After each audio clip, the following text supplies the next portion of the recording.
Hey, what's up, everyone? Welcome back to the Big Game Podcast. In this clip, Josh Brolin and Joe Rogan are talking about jiu-jitsu, parenting, and the role parents should play in their kids' athletic journeys. They get into burnout, pressure, discipline, and how kids actually develop. And so today I'm going to be breaking down that conversation and reacting to how it applies to youth sports, specifically lacrosse. And today I'm going to be breaking down that conversation and reacting to how it applies to youth sports and the way we guide our kids in their athletic growth. Let's get into it. His dad told him, don't hurt these people. Don't hurt them. You don't have to hurt them. Show them the art. Just submit them. Show them the art. Yeah. So like Hoist, when he got on top of people, he wasn't like elbowing them, the eyeballs. Yeah. He was just strangling folks, just arm bar folks, making them tap, making them quit. Now, if you don't watch the UFC or early UFC or know anything about jiu-jitsu, it's a beautiful art form, and that's what he's talking about right here to set up the conversation. Josh is going to ask him, hey, do your kids do jiu-jitsu? And then we'll hear his response. And he did it to everybody, and they were all like, what the fuck just happened? And then everybody had to learn jiu-jitsu. It changed martial arts forever. Do your kids do jiu-jitsu? Yeah, my kids have done it, yeah. Have done it? Yeah, they don't do it anymore. They do other stuff. I don't push them. No. Like whatever they're in. If they wanted to do it tomorrow, they said, I'm thinking about doing some kickboxing. I'm like, let's go. Where you want to go? Right. But I don't believe in, everybody's different. I don't want them to follow my footsteps or anything stupid like that. I want you to be your own human being. What I love about this right now, what Joe just said, is that, you know, his kids have tried jiu-jitsu. It's a very demanding sport. I don't know if you've ever been choked. Rear naked choke, guillotine, any of that stuff, arm bars, any type of submissions. It's not fun. So kudos for the kids for trying this really challenging sport. I mean, they're really trying to choke you out and submit you, put you to sleep. But one of the things I really appreciate about what Joe just said is that they are their own people and they've tried it and maybe they don't want to do it anymore. And so he doesn't force the issue. And I think that's so important because a lot of the times there are parents that force their kids to play specific sports, and especially at a higher level. I'm just going to use basketball as an example. I was an athletic director over a specific park, and you would see these parents projecting what they wanted their kids to accomplish in a sport. And they're 5. They're not getting any scholarships. This is back in, probably 2013, 2014. There's no NIL. There's none of that. And so you would see these parents going hardcore in the paint, saying, you got to do this, you got to do that, blah, blah, blah. And you're playing in a $65 rec league. How does that even make sense? And really, are you going to develop in help the kids develop a love of the game? That's not the way to go. Now, you have to, I would say this, little caveat.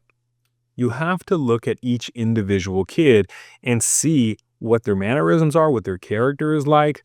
What are the things that motivate them? Maybe that kid needs a little bit more motivation. Maybe he needs mom and dad to get on him a little bit more, to force them to do a couple of extra things. You have to know your child and you have to be honest, because it could be the opposite.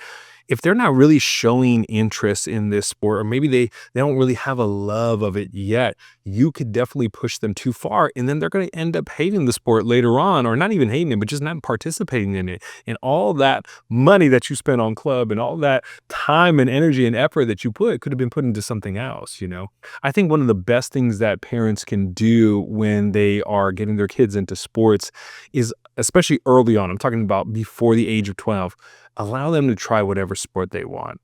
And be okay if they don't really put in a lot of effort, especially if we're talking about rec. Now, if you're in club, enrolling them and all that stuff, and you're paying thousands of dollars, that's a whole different ballgame. You need to have a real come to Jesus moment talking to these kids about, hey, if we're investing, you should be practicing on the side. I think about my kids. I have 2 sons. And if they want to play a sport competitively, and then we're not talking about just like rec league, maybe 4 or 5 weeks or whatever, but we're going to really invest a lot of time, energy, and effort, a lot of resources.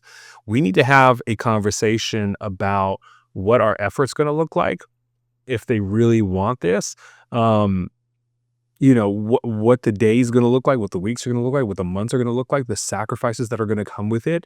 And these are very, very important points. And I think that's what Joe is getting to is like, look, maybe my daughters didn't want to keep up with jujitsu. And so, I'm not going to force them to do something that they don't want to do. And that's so important and so key for any parent that wants to, have their kids excel at anything. Okay. You didn't force the issue. Let's get back into it. What are you interested in? They're both interested in different things. My youngest is an artist. My other one is a phenomenal athlete. It's like, I think that you should do what you want to do. Yep. And if you want to do that, I'll bring you. Yep. I'll show you. I'll teach you. I'll help you. But if you don't want to do that, I don't want to push you. That's just another great point is, look, I'm only going to push you as far as you want to be pushed. This is what I say as a coach trainer all the time. When someone new comes to me, I always give them the preamble, the pre-training conversation. And I say, one of the points is this. Look, I'm only going to push you or to try and get you to do something up until the point that you allow me to or you want to do. Now, I know that may sound like some soft coaching, but really, I don't have time to be wasting on kids who are not really there for the right reason or don't want to put in any effort. I don't want them to waste their time. That's just a waste of time in general. Also, a parent's money. But if my child doesn't want to play in this specific sport, I got to be okay with that. Maybe this was a family thing that we did for generations and generations, and this kid doesn't want to do it. Yeah, I think there's some cases where you can definitely motivate or really just go hard in the paint and have them still continue to play and still get successful results. But those are few and far in between. A majority of kids, I think, drop out before the age of 14. I think 70% of all sports. You check that. But if you don't want that to occur, you got to let them explore and you got to be okay with them saying, you know what, this is not for me. I'm going to go into the next thing. And this is the conversation that we have is like, I'm going to push you as far as you want to be pushed. And so if you don't want to be pushed that far, okay, I'm not going to like spend too much time, energy, and effort trying to get you to do something. It's on you. This is what you chose to do. This is what you said you wanted to do. And I'm going to go as far as you want me to go.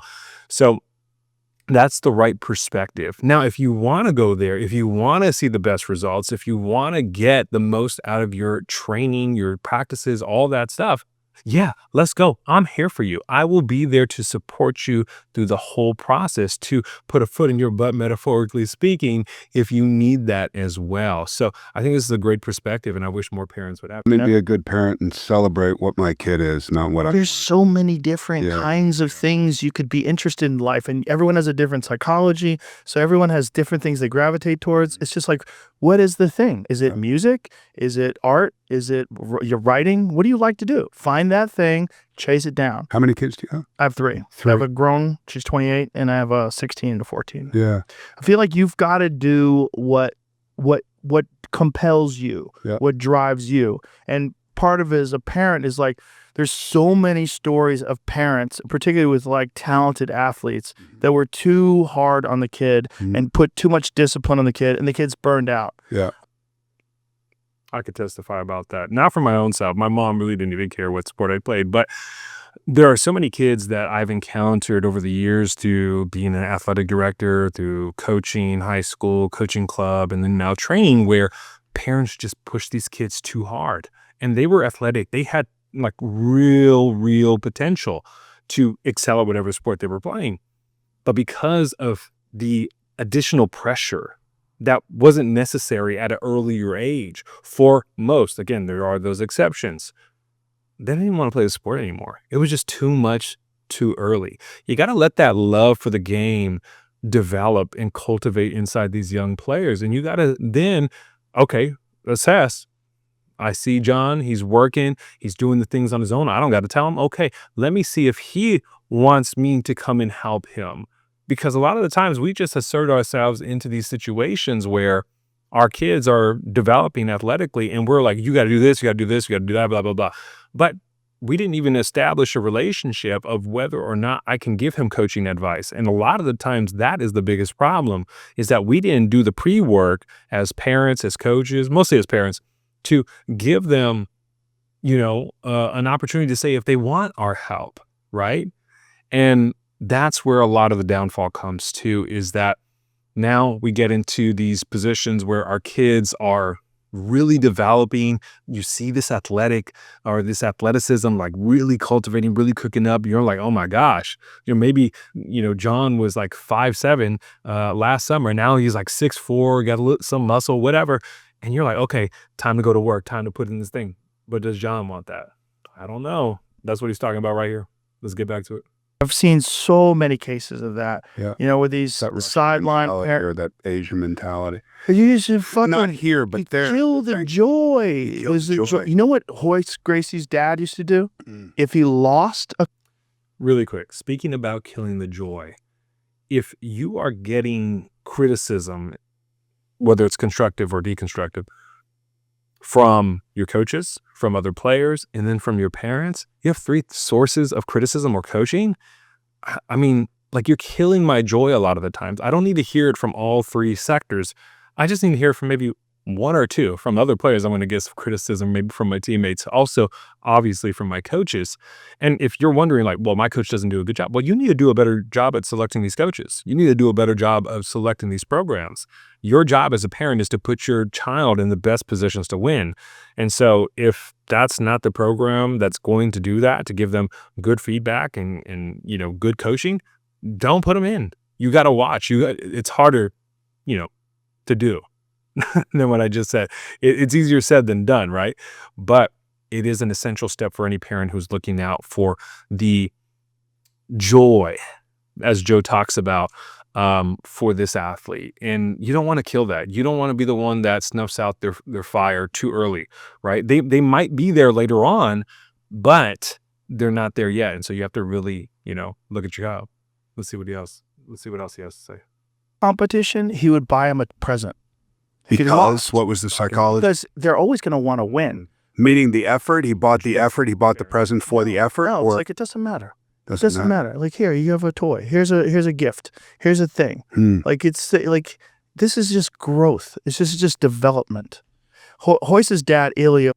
Okay, so that's what he's talking about. Hoyce's dad, Ilio. This is just growth. This is just development.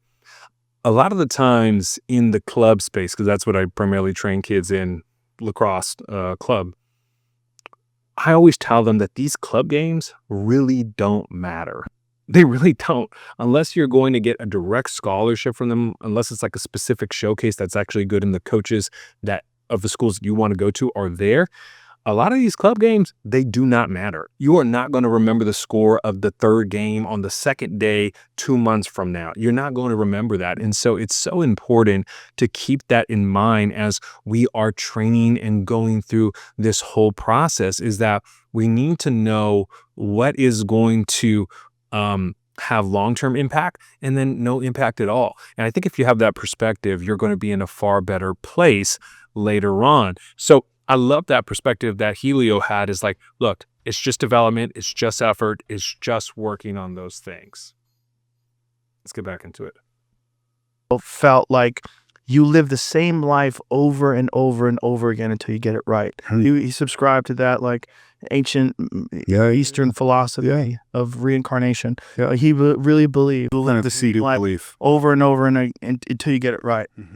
And so his philosophy on is do 1% better a day. Just do 1%. Just give it. It's not about going from here to here. It's not living at 100% all the time. It's the process. It's the process. It's the process, the constant process of growth. Yeah. And through that constant process, I mean, what they did was even more crazy, because Ilio, along with Carlos Gracie, they revolutionized a martial art. Like, Jiu-Jitsu is brought over. All right, so they're going to get into more of specifics on jiu-jitsu and those things. But you know what? I do want to bring up a couple of key points that Joe mentioned in this. Let me go to my notes really quick. I think these are super important. Talking about development is, the stakes are not as high and not as big as parents think. And so when we're talking about recreational games, what are they for? They're for skill building. They're for learning movement patterns. They're for building confidence. They're for social experiences. They're for falling in love with the game. And there's no scholarships in third grade. We have to let them develop naturally, okay? The other things that I also want to bring up are the freedoms to reduce the fear of failure. When kids aren't afraid of disappointing a parent or a coach, they experiment more, they perform better, they enjoy the learning process. And so this freedom creates flow, and flow creates growth. This is so essential in the young athlete's journey. I always tell kids, it's like, look, we could train all day, we can go to practice all day, we could do all these things all day, but we need to just go and play. Have you ever seen The Sandlot? This is the movie I always refer to them, and especially if they're, not in their 30s, they probably haven't. But those kids would just go out and play baseball. They would practice a little bit in the baseball, whatever, but they would have a good time. I remember when I was in my high school years, we would jump the fences of our schools and go play baseball, go play basketball. We would just do it. There's no coach, there's no trainer, there was nothing. That built the love and the creativity and the freedom in the game. And that's something that's just missing a lot today, is like everything has to be so organized. Everything has to be so scripted. We have to have officials. We have to do, no, you don't. Just go play. Go play and have fun. Like for lacrosse, go get a cage, go get a trash can, get something that you could shoot at, get 3 buddies and go play. No reps, just don't kill each other, but just go have a good time. This is how growth happens. This is how creativity happens. We don't need another tournament. We don't need another game. We don't need another practice. We just need to go play. And especially for those players who are new to the game, this is how you get those reps in. This is how you get game experience. If you have to wait for a tournament, you're kind of killing your growth. Okay. So the counter argument, let's talk about this. Pressure builds character. I tend to agree with that. Some people say kids need pressure, it builds character. But, the thing that Rogan and Brolin acknowledge is not every kid is built for the same level of pressure. And that's so important. Not every kid is built for the same level of pressure. Some thrive under it and others brink. Parents must assess their child individually. Let me say that again. Parents must assess their child individually. So that goes on to my next point, which is the examples of high pressure success stories. Here are athletes who thrived under strict, structured environments. Serena Williams, Tiger Woods, Kobe Bryant. You guys all know these names, but these are rare individuals with unique wiring and unique family systems. You cannot copy and paste those examples onto every kid. It's just not going to work. Number 10, or my next point, is the levels of competition. Know where your child fits, okay? Think of youth sports in 3 tiers. Number 1, recreation. It's low pressure, fun, social movement based on what most kids, where most kids should start. Number 2, advanced recreation. More structure, kids begin choosing to compete, and then still developing their focus. And then number 3, club/travel. High commitment, higher intensity, bigger structure, best for kids who want that environment, not kids being dragged into it. I mean, you're going to lose a lot of money in that too. Matching the environment to the child is the real key to long-term success. And so here are another couple of key takeaways for what we just watched. Kids thrive when they choose their sport. Okay, not when the parents choose the sport, when the kids choose their sport. Burnout comes from expectation, not activity.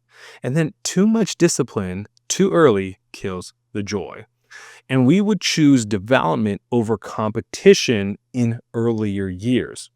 Pressure works only for certain personalities. Parents must understand their child's wiring. Not every athlete is Serena, Tiger, or Kobe, and that's okay. Put the kids in the proper level of competition that serves their growth and not our ego, okay? So, action items for parents and coaches: let your child try multiple sports, watch their behavior, keep stakes low in the early years, don't compare your kids to prodigies or superstars, reassess yearly, kids change quickly, choose the right level of competition for their personality, and then prioritize long-term athletic development, not short-term winning. All right, guys, we're at the end of our video reacting to Josh Brolin and Joe Rogan talking about their philosophies on parenting their kids through sports. If you found value in this video, go ahead and hit that subscribe button. Also, give it a like, a thumbs up. If you liked it, drop a comment. Are you driving with what I said? Does this make sense? If so, drop a comment. Let me know your thoughts on it. And then don't forget to hit that notification bell because we're dropping content like this all the time. All right, y'all. To the next video.